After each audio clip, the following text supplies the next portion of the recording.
Guys, kita punya kasut sangat bersepah. Let's go, kita buat projek rak kasut.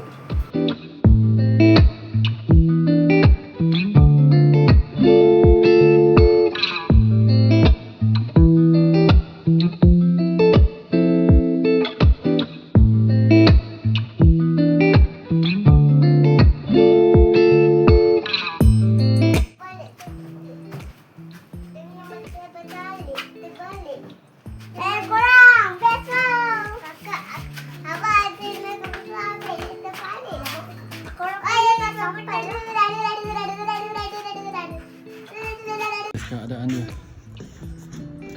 So yang atas kasut mama abah dia, bawah ni kasut saya juga, bawah ni kasut anak-anak.